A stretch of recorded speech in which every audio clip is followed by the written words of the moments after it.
दोस्तों, Shukla chemistry classes में आपका स्वागत है। चैनल को लाइक कीजिए और सब्सक्राइब कीजिए।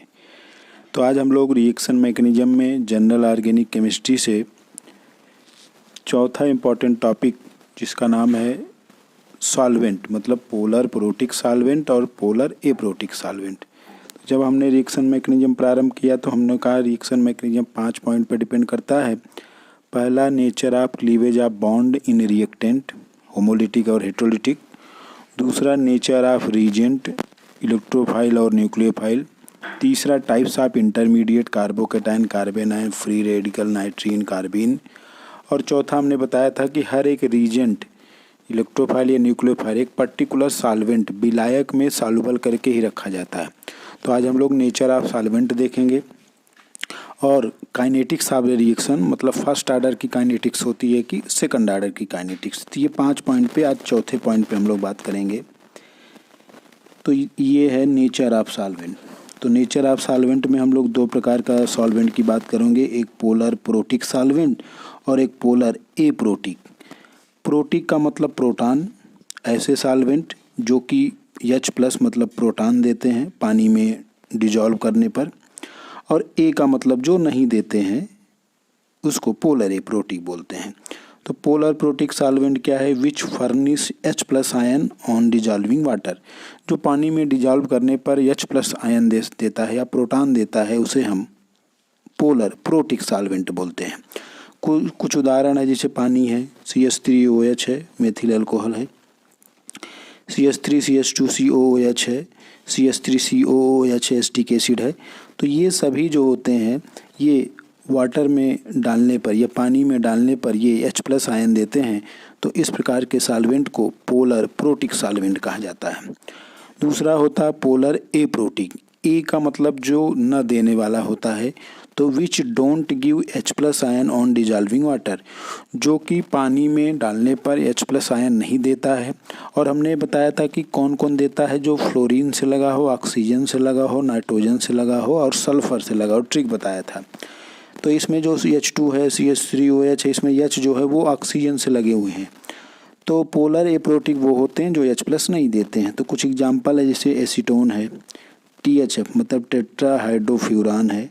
तो इसका अगर फार्मूला हम देखें तो ये होता है, ये टेट्राहाइड्रोफ्यूरान, ये लिखा है CH2 4, ये 4O लिखा है ऑक्सीजन, तो यही है। DMF मतलब डाई मेथिल फार्मामाइड। डाई मेथिल फार्मामाइड का स्ट्रक्चर अगर हम देखें तो N के ऊपर 2 CH3 लगा हुआ है। तो ये इसका फार्मूला है, इसको बोलते हैं डाई मेथिल फार्मामाइड। ये सब सॉल्वेंट बहुत यूज किए जाते हैं।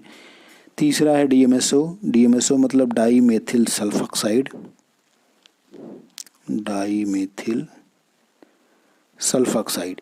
तो ये DMSO इसका फुल फॉर्म है। और एक है HMPT, हेक्सामेथिल फास्फोरिक ट्राइएमाइड, ये फार्मूला है। तो ये जितने भी हमने यहाँ पर सॉल्वेंट मतलब एप्रोटिक सॉल्वेंट लिया है, DMF है, DMSO है, HMPT है, ये बहुत यूज किए जाते हैं। टेट्राहाइड्रोफ्यूरान है, तो ये H+ आयन नहीं देते हैं पानी में डालने पर। तो ये हमने इसमें नेचर ऑफ सॉल्वेंट की बात की। नेक्स्ट पांचवा जो लास्ट पॉइंट है रिएक्शन मैकेनिज्म का, वो है काइनेटिक्स ऑफ रिएक्शन। तो काइनेटिक्स ऑफ रिएक्शन में फर्स्ट ऑर्डर और सेकंड ऑर्डर पहले बात करें, फिर हम इस पे आएंगे।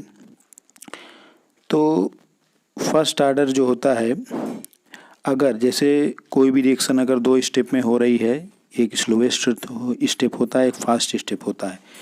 तो जो स्लोवेस्ट स्टेप होता है वही हमेशा RDS का मतलब रेट डिटरमाइनिंग स्टेप होता है। और उसमें अगर हमारा ये जो रीजेंट लिया गया है, जो कि इलेक्ट्रोफाइल या न्यूक्लियोफाइल होता है, अगर वो स्लोवेस्ट स्टेप के RDS मतलब रेट डिटरमाइनिंग स्टेप में अटैक कर देता है, तो उसका कंसंट्रेशन गिना जाता है, मतलब इसका सबस्ट्रेट का तो गिना जाता है, रीजेंट का भी गिना जाता है। कब? जब इंटरमीडिएट फॉर्म हो, स्लोवेस्ट स्टेप जो कि रेट डिटरमाइनिंग स्टेप होता है। लेकिन अगर वो रेट डिटरमाइनिंग स्टेप अर्थात स्लोवेस्ट स्टेप में नहीं अटैक किया है, तो वो उसके कंसंट्रेशन पे डिपेंड नहीं करता है। तो आप इस रिएक्शन में देख सकते हो कि स्टेप 1 में जो ये लिविंग ग्रुप है, इसको लिविंग ग्रुप बोलते हैं, या nature of cleavage of bond in reactant, जो कि पहला पॉइंट होमोलिटिक या हेट्रोलिक बोलते हैं। या लीविंग ग्रुप बोलते हैं। तो लीविंग ग्रुप वो होते हैं जो रिएक्शन को लीव करके या निकल के चले जाते हैं। तो ये जब निकला है लिविंग ग्रुप, तो उस केस में ये जो रीजेंट है ये वीक होता है, यहाँ पे ये वीक होता है, तभी ऐसा होता है, क्योंकि स्ट्रांग होता तो ये अटैक कर देता, वीक है इसीलिए ये इंटरमीडिएट को यहाँ फॉर्म होने दिया। तो ये रेट डिटरमाइनिंग स्टेप के केस में ये इस पे अटैक नहीं किया, तो ये रीजेंट के कंसंट्रेशन पे डिपेंड नहीं करेगा। इसीलिए ये जो स्टेप है आर, यहाँ पर अगर रेट ऑफ रिएक्शन लिखा जाए तो आर एक्स, केवल आर एक्स मतलब ये, या आर एल आप समझ सकते हैं। तो आर एल मतलब 1, ये जो रीजेंट है, रीजेंट या न्यूक्लियोफाइल है, उसके कंसंट्रेशन पे नहीं डिपेंड कर रहा है, क्योंकि यहाँ जो rate determining step slowest step है उसमें रीजेंट अटैक नहीं किया है। तो इस प्रकार के काइनेटिक्स को फर्स्ट ऑर्डर काइनेटिक्स बोलते हैं, जिसमें रेट ऑफ रिएक्शन केवल सबस्ट्रेट या रिएक्टेंट के कंसंट्रेशन पर डिपेंड करता है, रीजेंट के कंसंट्रेशन पर डिपेंड नहीं करता है। तो यही बात यहाँ पे लिखा गया है कि when rate of reaction depends on only concentration of reactant not reagent, और ये तब it is possible when reagent is weak, ये तभी संभव होता है जब हमारा रीजेंट वीक होता है। मतलब लिविंग ग्रुप निकल गया लेकिन वीक है, तो जैसे आलसी आदमी टाइप के होते हैं वीक, तो वो आराम से कहते हैं अरे आराम से काम करेंगे। तो रीजेंट भी अगर हमारा वीक है तो वो पहले स्टेप में अटैक नहीं करता, इसीलिए वो उसके कंसंट्रेशन पर डिपेंड नहीं करता है। इसका एक अच्छा एग्जांपल है। तो यहाँ वीक रीजेंट क्या है, जैसे H2O है, CH3OH है। आगे हम जब लिविंग ग्रुप और नेचर ऑफ न्यूक्लियोफाइल देखेंगे, कौन स्ट्रॉन्ग कौन वीक, तो वहाँ पे बात करेंगे। तो ये SN1 में इस प्रकार का ऑर्डर ऑफ रिएक्शन काइनेटिक्स देखा जाता है। दूसरा है सेकंड ऑर्डर काइनेटिक्स। तो सेकंड ऑर्डर काइनेटिक्स में क्या होता है, अगर हमारा रीजेंट स्ट्रॉन्ग है और ये जो हमारा इंटरमीडिएट एज ए इंटरमीडिएट बना है, ये कोई इंटरमीडिएट नहीं है लेकिन as a intermediate transition state की तरह बिहेव करता है। तो transition state inversely proportional to the transition state, sorry steric hindrance, transition state inversely proportional to the steric hindrance, मतलब इसके चारों ओर जितने छोटे ग्रुप होंगे वो ट्रांजिशन स्टेट उतना ही अच्छा होगा। तो जब तक हमारा ये ट्रांजिशन स्टेट जो कि एज ए इंटरमीडिएट काम करता है, ये जैसे ही प्रोसीड होता है हमारा ये न्यूक्लियोफाइल OH है वो तुरंत अटैक कर देता है।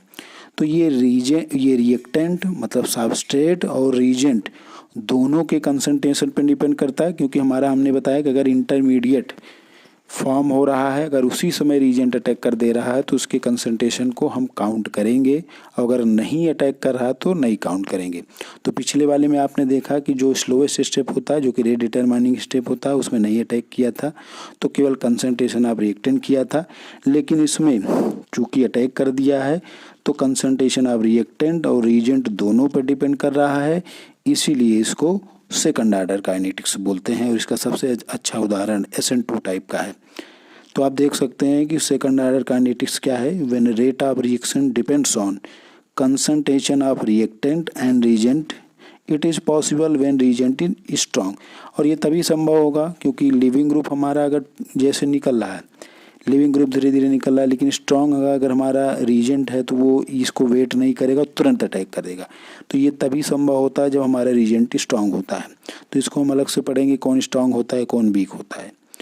तो आज हम लोगों ने रिएक्शन मैकेनिज्म के जो 5 पॉइंट है, जिसमें पहला था nature of cleavage of bond in reactant, दूसरा नेचर ऑफ रीजेंट, तीसरा टाइप्स ऑफ इंटरमीडिएट, चौथा nature of solvent, polar protic, polar aprotic, और पांचवा जो लास्ट था वो था kinetics of reaction, first order kinetics और सेकंड ऑर्डर काइनेटिक्स।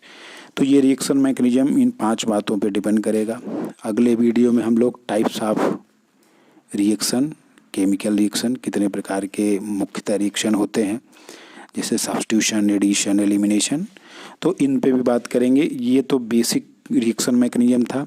अब टाइप्स ऑफ केमिकल रिएक्शन, कितने प्रकार के रिएक्शन होते हैं, उस पे बात करेंगे। तो शुक्ला केमिस्ट्री क्लासेस को लाइक कीजिए और सब्सक्राइब कीजिए। Thank you very much.